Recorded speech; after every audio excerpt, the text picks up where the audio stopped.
வணக்கம் மக்களே, இன்றைக்கி சூப்பரான ஒரு சாம்பார் பொடி தாங்க பார்க்க போகிறோம். ஆனால் இதை நான் செஞ்சதில்லை, எங்கள் அண்ணி செஞ்சாங்க. அவங்க நோம்பிக்கு ஊருக்கு வரல, அந்த நோம்பி முடிஞ்சு வந்த சாட்டர்டே சண்டே வந்திருந்தாங்க. நோம்பிக்கு ஊருக்கு வரல, அதுக்கு இது பனிஷ்மெண்ட்டுன்னு சொல்லி சாம்பார் பொடி அரைச்சி தந்துட்டு போக சொல்லியிருந்தேன். 1/2 கிலோ மிளகாய் எடுத்திருந்தோம், அதுக்கு வந்து 1/2 படி மல்லி.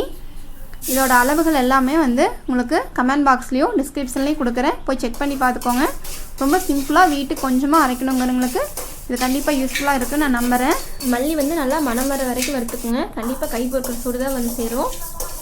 அரிசி, உளுந்தம்பருப்பு, கடலைப்பருப்பு இந்த மாதிரி பருப்பு வகைகளெல்லாம் குழம்பு திக்காக இருக்குது, நல்லா யூஸ்ஃபுல்லாக இருக்குது. நல்லா வறுத்துக்கோங்க, கலர் சேஞ்ச் ஆகக்கூடாது.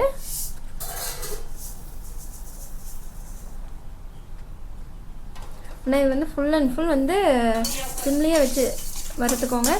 ரொம்ப ஸ்பீடாக வைக்க வேண்டாம் அடுப்பை.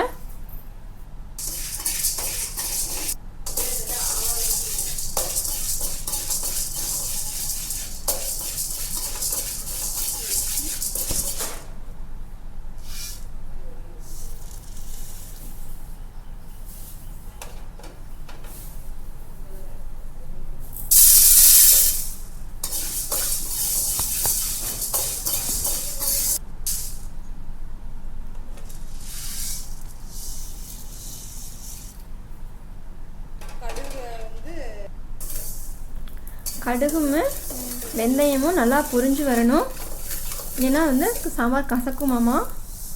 நல்லா பொரிஞ்சு வந்ததும் டக்குன்னு எடுத்துக்கோங்க.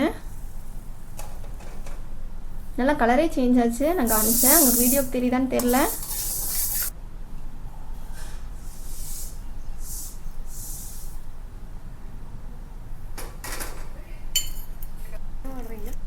அடுத்து வந்து பெருங்காயம், கொஞ்சம் ஆயில் சேர்த்துட்டு அதில் வந்து கொஞ்சோண்டு பெருங்காயம் மட்டும் சேர்த்துட்டோம். நல்லா பெருங்காயம் உப்பி வந்ததும் எடுத்துட்டோம். கறிவேப்பிலை நாங்கள் பச்சை கறிவேப்பிலையாகவே சேர்த்துட்டோம், பட்டன் பிளானுங்காட்டிக்கு. நல்லா எண்ணெயில் வந்து முறுன்னு வறுத்து எடுத்துருங்க. இதெல்லாம் நாங்கள் உடனே வெயிலையே கொஞ்சம் நேரம் வச்சுட்டோம். நல்லா அதோட சூடு ஆடினதையும் நம்ம மிஷினில் கொடுத்து அரைச்சிக்கலான்னு சொல்லிட்டு வெயிலில் வச்சுட்டு நான் வரும்போதே எங்கள் அண்ணி மிளகாய் வறுத்துட்டு இருந்தாங்க. 2 பேட்சாக வருதோ, ஒரு பேட்ச் எடுத்து பிளேட்டில் போடுறாங்க. ஆனால் மிளகாய் வறுக்கும்போது அவங்க ரூம்குள்ளே இருக்கவே முடியல, கொஞ்சம் உப்பு சேர்த்துட்டாங்க. இது கூடவே கொஞ்சமாக ஆயில் சேர்த்துட்டாங்க. நீங்களே பாருங்களேன், லைட்டாக தான் சேர்த்துக்கோங்க.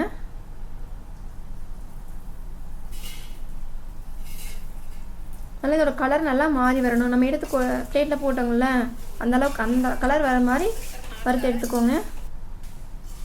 முடிஞ்ச வரைக்கும் மாஸ்க் போட்டுக்கோங்க, உள்ளே இருக்கவே முடியல.